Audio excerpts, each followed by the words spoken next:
नमस्कार. दिशा ॲस्ट्रॉलॉजी मध्ये आपले सगळ्यांचे स्वागत आहे. ॲस्ट्रॉलॉजी जे ज्योतिषशास्त्र आहे ते आणि कर्माचा सिद्धांत, आपलं कर्म हे एकमेकांशी अतिशय आंतरिकरित्या जोडलेलं आहे, आंतरिकरित्या ते कनेक्टेड आहे.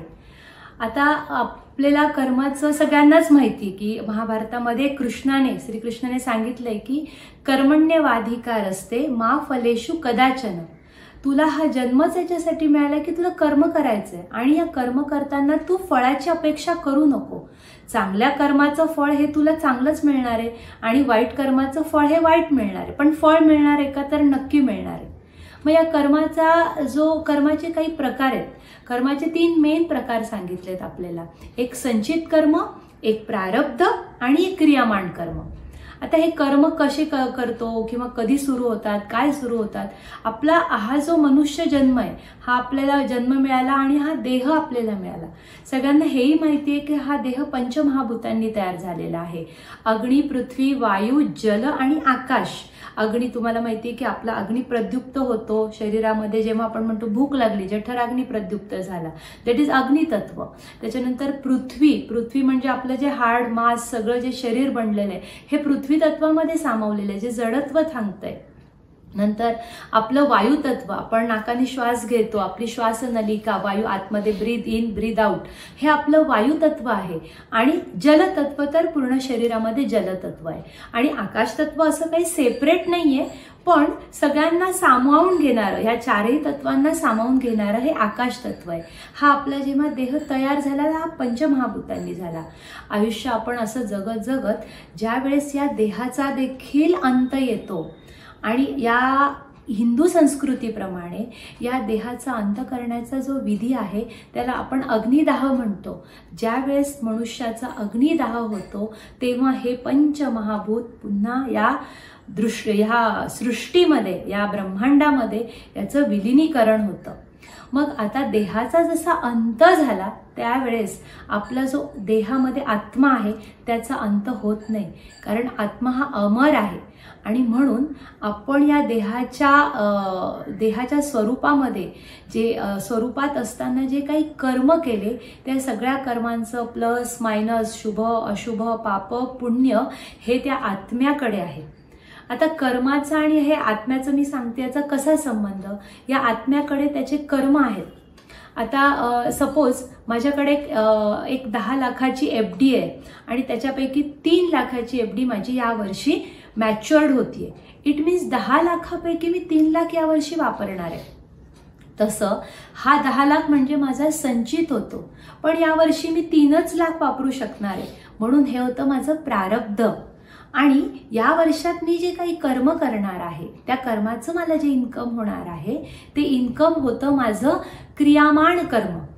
ज्याप्रमाणे हे FD म्हणजे माझा गेन आहे त्याचप्रमाणे माझा लॉसही असू शकतो. मी जर लोन काढलेलं असेल तर ते लोन पण मला फेडावं लागेल. 10 लाखाचं लोन असेल आणि या वर्षात मला 3 लाख लोन पे करायचंय तर मी 3 लाख लोन पे करेल. उरलेलं लोन मला कंपल्सरी पे करावं लागेल. म्हणजे माझ्यावर ऋण आहे. जसं FDs मला गेन देतात तसं मला लोन माझं ऋण देतं. तसंच ज्यावेळेस हा आत्मा या शरीरातून त्याचं पाप पुण्याचा हिशोब करतो तेव्हा हा आत्मा जेव्हा नवीन शरीरामध्ये प्रवेश करतो तो त्याचं संचित जे आहे त्या आत्म्याकडे जे आहे, जसं 10 लाख FDs मी म्हटले तसं त्या आत्म्याकडे जे संचित आहे त्या संचितापैकी काही भाग तो ह्या आयुष्यात आपल्याला वापरायला मिळत असतो. आणि ते त्या जातकाचं किंवा त्या व्यक्तीचं ठरतं त्याचं प्रारब्ध. आणि मग ते प्रारब्ध घेऊन तो जातक आपल्याला मिळालेल्या जन्मामध्ये कर्म करतो आणि ते त्याचं बनतं क्रियामान कर्म. आता मग हा कर्माचा सिद्धांत आणि हे ज्योतिष हे कसं कनेक्टेड आहे तर ज्योतिषमध्ये जेव्हा कुंडलीमध्ये तुम्ही बघणार 1, 5, 9 हे जे स्थान आहेत हे आपले धर्म त्रिकोणाचे म्हणजे दैव त्रिकोणाचे स्थान आपण म्हणतो. त्यामुळे पंचम आणि नवम हे तर अतिशय शुभ स्थान म्हणतो.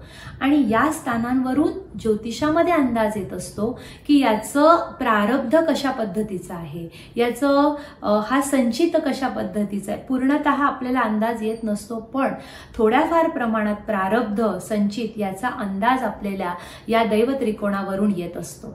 आता राहिलं क्रियामान कर्म, तर कुंडलीतील जे 12 भाव आहेत त्या 12 भावांमध्ये कशी ग्रहांची स्थिती आहे त्याच्यावरून हा अंदाज येत असतो की हा जातक त्याच्या आयुष्यामध्ये कोणते कर्म कशा पद्धतीने करणार आहे. कशा पद्धतीने म्हणजे काय, का एखादी व्यक्ती एखादं चुकीचं पाऊल करेल का किंवा पाऊल टाकेल का, किंवा एखादी व्यक्ती बघा चोरी करते, लबाड असते, खोटं बोलते, म्हणजे हे चुकीचं कर्म झालं. पण एखादी व्यक्ती एकदम सात्विकतेने बाहेर असते की नाही मी खरंच बोलेन, मी इथे रॉंग करणार नाही, म्हणजे त्याचा तो एक बाणा असतो की मी खऱ्यानेच चालेल. किंवा एखादा तर चालता चालता पण खोटं बोलून देईल. इट मीन्स जी ग्रहांची स्थिती आहे ती तुम्हाला सांगत असते की या आयुष्यामध्ये या जातकाचं क्रियामान कर्म कसं असतं.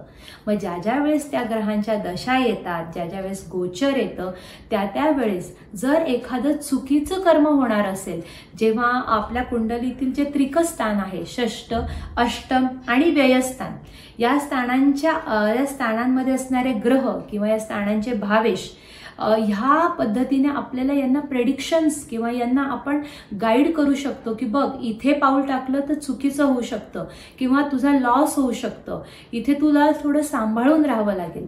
आणि हे सगळं कुंडलीचं प्रेडिक्शन, कुंडलीतून बघितलेला ग्रहांचा अभ्यास या जातकाला त्याच्या क्रियामान कर्मामध्ये खूप मदत करतो आणि त्याचं क्रियामान कर्म सुधारू शकतो, जेणेकरून त्याला त्याच्या आयुष्यात मिळणारे बेनिफिट तो ते प्लस करू शकतो.